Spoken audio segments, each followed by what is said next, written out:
Hello everyone, this is CS Vikram Sirohi and welcome to formal classes. CSEET में legal aptitude के अंदर हमारा chapter चल रहा था, चैप्टर नंबर 4।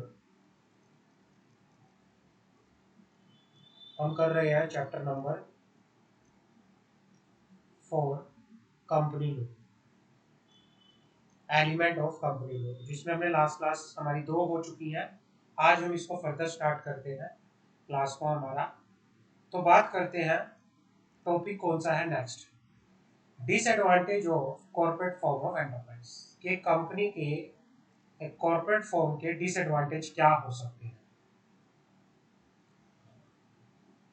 सबसे पहले डिसएडवांटेज की अगर मैं बात करूं,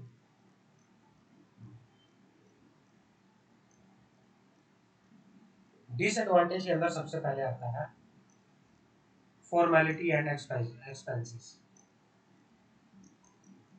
फॉर्मेलिटीज एंड एक्सपेंसेस। दूसरा, कॉर्पोरेट डिस्क्लोजर। अब फॉर्मेलिटी एंड एक्सपेंसेस क्या है? किसी भी कंपनी को बनाने के लिए जो उसका इनकॉर्पोरेशन का प्रोसेस होता है वो एक लेंथी प्रोसेस होता है, एक कॉम्प्लेक्स प्रोसेस होता है, जिसमें काफ़ी सारे डॉक्यूमेंटेशन आपको करने पड़ते हैं, काफ़ी सारे फॉर्मेलिटीज़ आपको करनी पड़ती हैं। और ये करने के लिए आपको as compare to other business entity अगर मैं बात करूँ, जो एक्सपेंसेस है, कॉस्ट है, वो भी ज़्यादा लगती है। तो इसीलिए पहला डिसएडवांटेज इसका क्या है? Formality and expenses. दूसरा क्या है? Corporate disclosures. कंपनीज एक्ट के अंदर क्या कहता है कि कंपनीज एक्ट कहता है कंपनी को टाइम टू टाइम आरओसी में क्या करने पड़ेंगे? डिस्क्लोजर देने पड़ेंगे। Notwithstanding the elaborate legal framework designed to ensure the maximum disclosure for the corporate information, the member of the company comparatively has restricted accessibility to the internal management and day-to-day administration of the corporate working. ये कहना चाह रहा है कि corporate disclosure जो है देना पड़ता है। तीसरा क्या है? Separation of ownership and control. Company की जो ओनरशिप होती है और जो कंपनी का मैनेजमेंट और कंट्रोल होता है, दोनों अलग अलग लोगों के हाथ में होकर चलता है। जो मैनेजमेंट होती है वो बोर्ड ऑफ डायरेक्टर के हाथ में होती है, और जो ओनरशिप होती है वो हमारे शेयर होल्डर्स के हाथ में होती है। तो कई बार क्या होता है कि हो सकता है, अब पैसा तो शेयर होल्डर्स ने लगा रखा है, ऑनर, लेकिन हो सकता है बोर्ड ऑफ डायरेक्टर ढंग से काम ना करे, तो जिसकी वजह से क्या होता है, जो डिजायर रिजल्ट एक शेयर होल्डर चाहता है वो रिजल्ट नहीं मिल पाता। तो ये भी एक क्या है? डिसएडवांटेज है। Separation of control from ownership. Clear है? आगे बात करते हैं। Greater social responsibility. Greater social responsibility.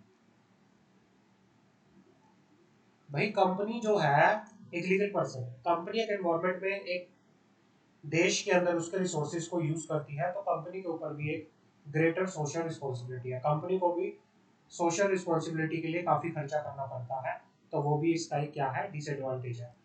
Formation, formality and the expenses होते हैं, कॉर्पोरेट डिस्क्लोजर ज्यादा होते हैं। Separation of ownership from, separation of control from ownership इसमें होता है। ग्रेटर सोशल रिस्पॉन्सिबिलिटी, ये भी इसका एक सबसे बड़ा डिसएडवांटेज है। टैक्स बर्डन ज्यादा होता है, ग्रेटर टैक्स बर्डन, इसके अंदर क्या है? टैक्स बर्डन ज्यादा है, तो इसकी वजह से भी ये एक डिसएडवांटेज है। और अगर कोई भी बंद करना चाहता है कंपनी को, ऐसे बंद नहीं कर सकता। बंद करने के लिए भी एक डिटेल्ड वाइंडिंग अप प्रोसीजर जो है, detail winding up procedure follow करना पड़ेगा। तो ये इसका क्या है? डिसएडवांटेज है। ये सारा काट लो, ये कुछ नहीं है, दैट्स नॉट इम्पोर्टेंट। ये कुछ भी नहीं है, ये इंपॉर्टेंट नहीं है, ये काट दो सब।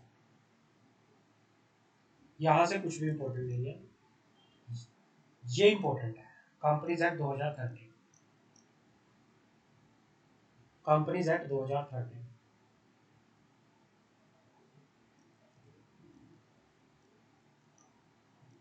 Companies act 2013 2013।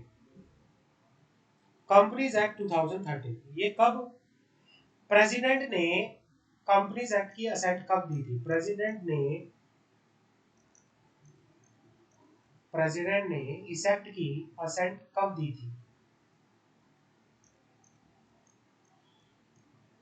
वो असेंट दी थी 29 डे ऑफ अगस्त 2013 के अंदर।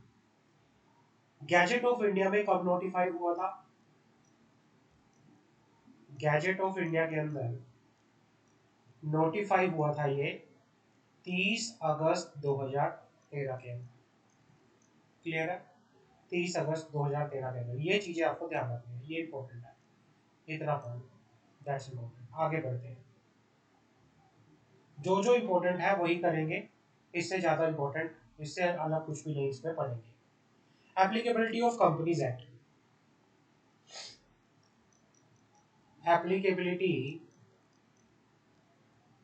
Of companies act 2013। जो कंपनीज एक्ट है वो किस किस पे एप्लीकेबल होता है?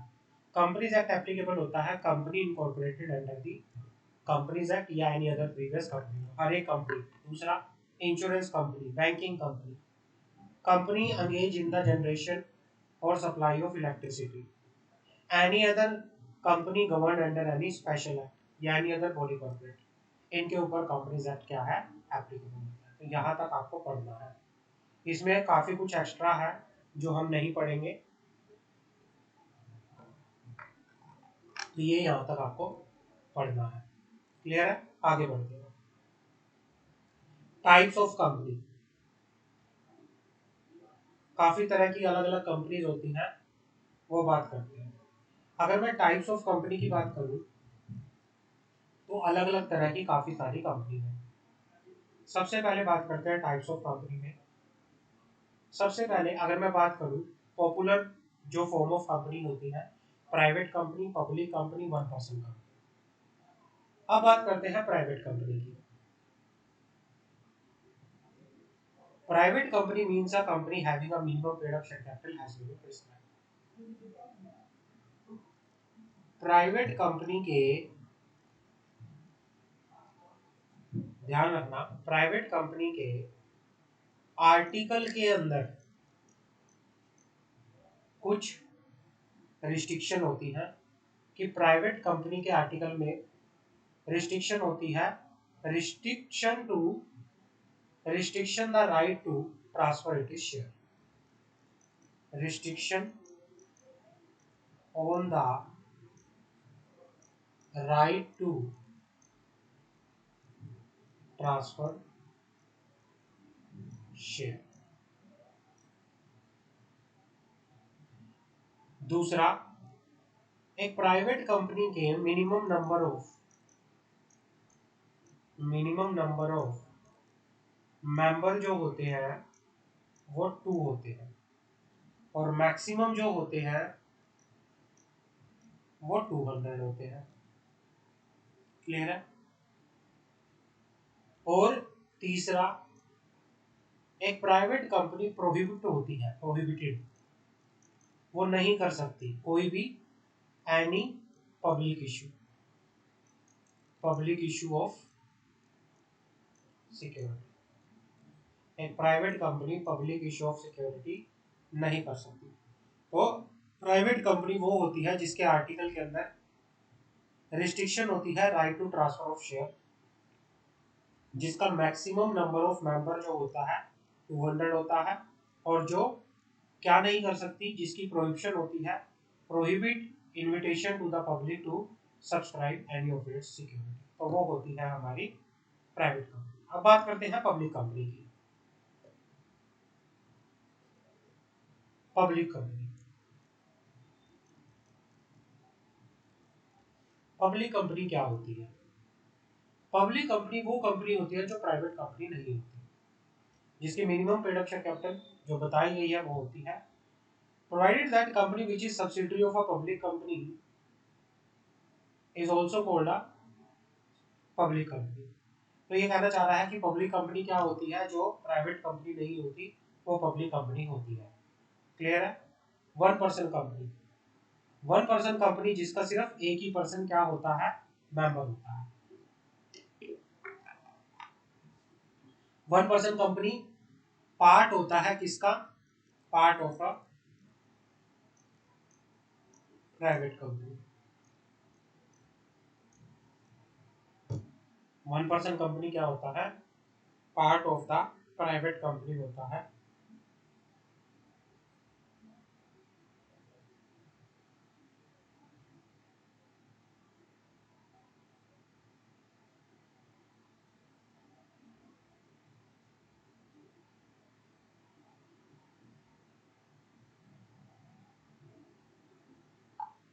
वन पर्सन कंपनी क्या होता है, 1% company means a company which has only 1% as its member. Company with charitable object, भाई जिस कंपनी का, इसको सेक्शन 8 कंपनी भी बोला जाता है। कंपनी विद चैरिटेबल ऑब्जेक्ट में इसको सेक्शन 8 कंपनी भी बोला जाता है। A person or association of person registered and licensed under section 8 of the Companies Act 2030 has a limited company, जिसका ऑब्जेक्ट क्या होता है, promotion of commerce, art, science, sports, education, research, social welfare. मतलब जिसका ऑब्जेक्ट क्या है, एक तरह से चैरिटेबल होता है, उसको सेक्शन 8 कंपनी भी बोला जाता है। जिसको सेक्शन 8 के अंदर क्या मिलता है, लाइसेंस मिलता है। जिसको सेक्शन 8 के अंदर क्या मिलता है, लाइसेंस मिलता है। अब क्या है, पर्सन और association of person registered and licence under section 8 of the companies act as limited by the company, जिसका क्या है, ऑब्जेक्ट जो होता है promotion of commerce, promotion of art, science, sports, education, research, social welfare, religion, charity, protection of environment, any other object जो intend to apply it is profit, any और other income in the promoting of its object and intend to prohibit the payment of any dividend to its shareholder. तो ये सारे क्या होते हैं, this is charitable object हो गया। पर चलते हैं चैरिटेबल ऑब्जेक्ट। गवर्नमेंट कंपनी क्या होती है, वो कंपनी जिसका 51% जो पेड अप शेयर कैपिटल है वो किसने हेल्ड किया हुआ है, या तो सेंट्रल गवर्नमेंट ने, या स्टेट गवर्नमेंट ने, या पार्टली बाय सेंट्रल गवर्नमेंट, या पार्टली बाय स्टेट गवर्नमेंट, तो वो होती है गवर्नमेंट कंपनी। फॉरेन कंपनी क्या होती है, foreign company means any company और body corporate incorporated outside India. Foreign company वो कंपनी होती है जो इनकॉर्पोरेट हुई है आउटसाइड इंडिया में, लेकिन जिसका कोई प्लेस ऑफ बिजनेस जो है इंडिया के अंदर है, या तो वो किसी एजेंट के थ्रू, या वो फिजिकली, या किसी इलेक्ट्रॉनिक मोड के थ्रू, या किसी बिजनेस एक्टिविटी जो भी इंडिया में क्या कर रही है, कंडक्ट कर रही है, इंडिया में क्या कर रही है, कंडक्ट कर रही है। एसोसिएट कंपनी क्या होता है, तो उसके बारे में बात करते हैं। एसोसिएट कंपनी क्या होता है, वो कंपनी जिसमें किसी दूसरी कंपनी का क्या होता है, सिग्निफिकेंट इन्फ्लुएंस होता है। Associate company in relation to another company means a company in which that other company, एक कंपनी जिसमें किसी दूसरी कंपनी का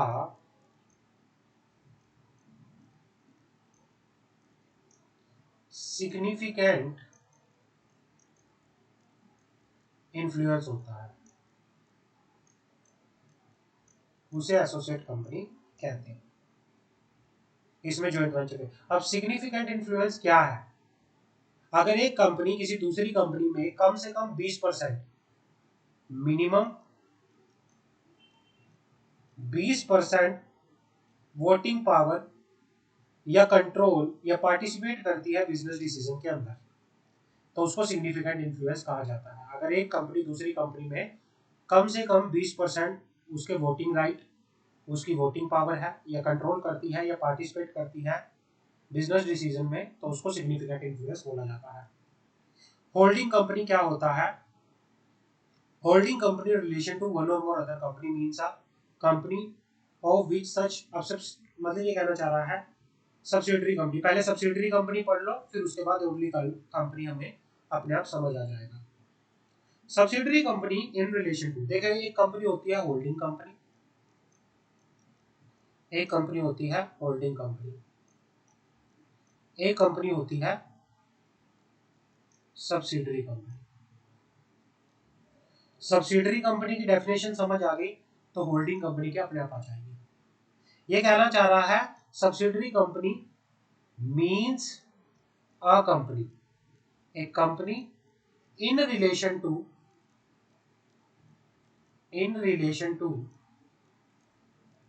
अदर कंपनी।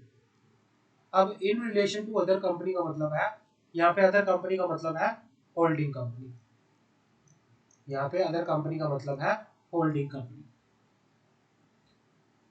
भाई जिसमें वो कंपनी जिसमें एक होल्डिंग कंपनी क्या करती है, कंट्रोल करती है बोर्ड ऑफ डायरेक्टर को, जिसमें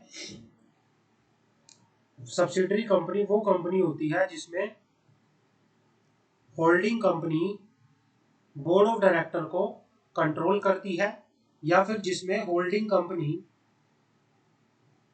मोर देन 50% वोटिंग पावर क्या करती है, होल्ड करती है। तो सब्सिडरी कंपनी क्या होती है, सब्सिडरी कंपनी वो कंपनी होती है जिसमें होल्डिंग कंपनी क्या करती है, या तो बोर्ड ऑफ डायरेक्टर को कंट्रोल करती है, या फिर उसकी कम से कम 50% से ज्यादा पेड अप शेयर कैपिटल को क्या करती है, या वोटिंग राइट को क्या करती है, होल्ड करती है। समझ आ गए, क्लियर है।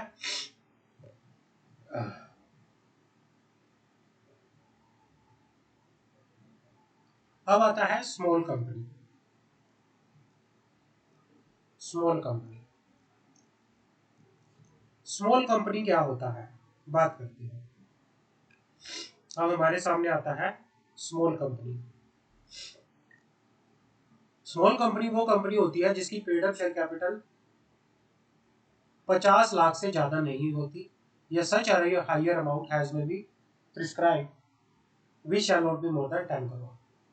मतलब ये कहना चाह रहा है कि जिसकी paid up share capital 50 crore या फिर ज्यादा से ज्यादा 10 करोड़ से ज्यादा नहीं होती, और टर्नओवर जिसका टर्नओवर 2 करोड़ या फिर ज्यादा से ज्यादा 100 करोड़ से ज्यादा नहीं होता, तो वो स्मॉल कंपनी की कैटेगरी में आता है।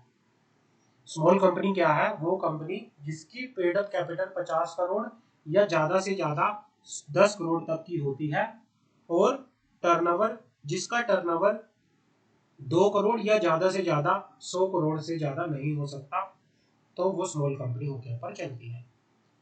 तो स्मॉल कंपनी की डेफिनेशन एक होल्डिंग कंपनी पे, एक सब्सिडरी कंपनी पे, एक सेक्शन 8 कंपनी पे अप्लाई नहीं होती। क्लियर है, समझ आ गई। ये काट दो, ये इंपॉर्टेंट नहीं है, आगे बढ़ते हैं।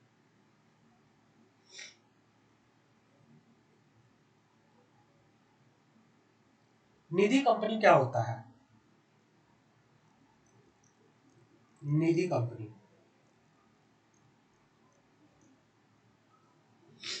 निधि company, Nidhi company means a company which has been incorporated as Nidhi with the objective of cultivating the habit or thrift and saving among its member, receiving deposits and lending to its member only for their mutual benefit।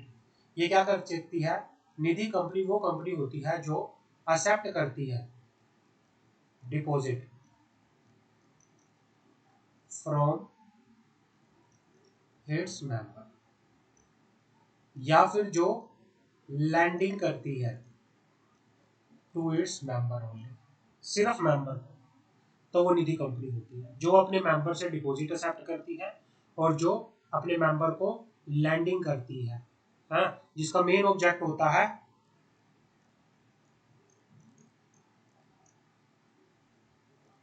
Cultivating the habit of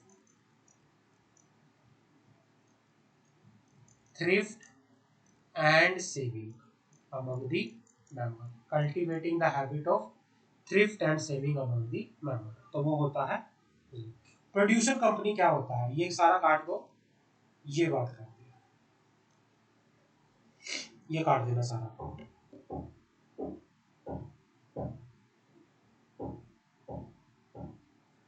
according to the section 378 producer company,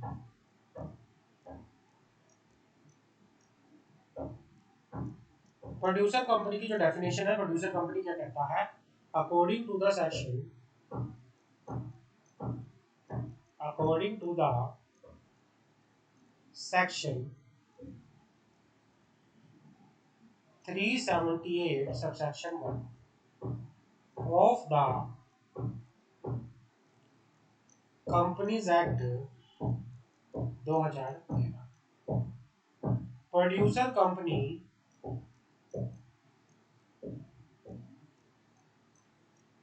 means a body corporate.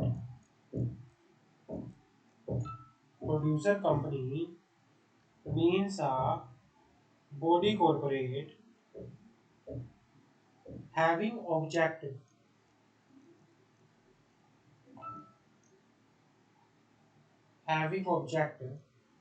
or activity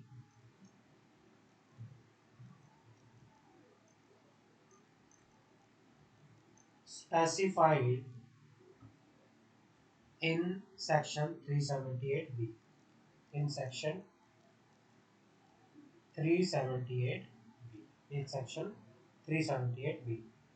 मतलब क्या कहना चाह रहा है?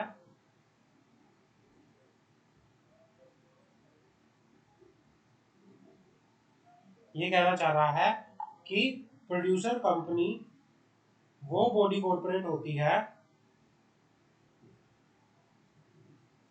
Producer company means a body corporate जिसका object जो होता है या एक्टिविटी जो होती है जिसको स्पेसिफाई किया गया है सेक्शन 378 बी के अंदर, जिसको स्पेसिफाई किया गया है सेक्शन 378 बी के अंदर।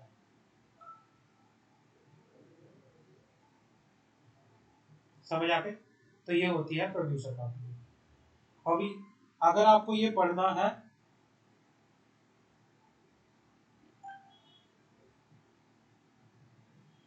ये चीजें पढ़नी है तो आप इसको एक बार पढ़ सकते हो। ये इसके ऑब्जेक्ट बता रखे हैं। नॉन बैंकिंग फाइनेंशियल कंपनी क्या होता है उसके बारे में बात करते हैं। What is NBFC? Non banking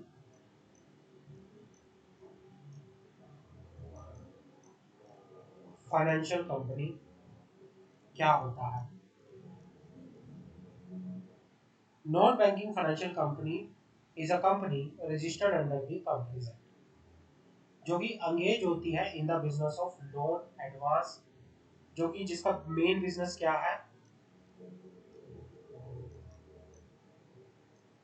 जिसका मेन बिजनेस है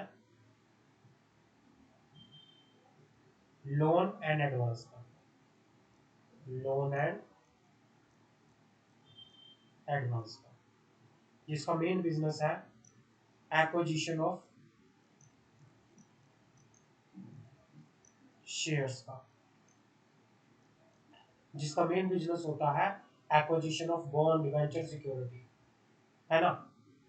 तो ये जिसका मेन बिजनेस होता है लीजिंग का, हायर परचेज का, insurance business, chit fund business, मतलब जिस कंपनी का मेन बिजनेस लोन एडवांस का होता है, एक्विजिशन ऑफ शेयर स्टॉक का होता है, या फिर लीजिंग का होता है, हायर परचेज का होता है, इंश्योरेंस का होता है, चिट बिजनेस होता है, but does not include any institution whose principal business is of agriculture activity, industrial activity, purchase or sale of goods। ये जिसका बिजनेस नहीं होता वो सारे का सारा किस में आता है? एनबीएफसी में आता है। एनबीएफसी के अंदर industrial activity, manufacturing activity, construction activity ये इंक्लूड नहीं होता। These are not included under the NBFC. These are not covered under the NBFC. ये आपको ध्यान रखना है। क्लियर है? तो इसमें हमारी एक क्लास और लगेगी। नेक्स्ट क्लास के अंदर हम इस चैप्टर को फिनिश करते हैं।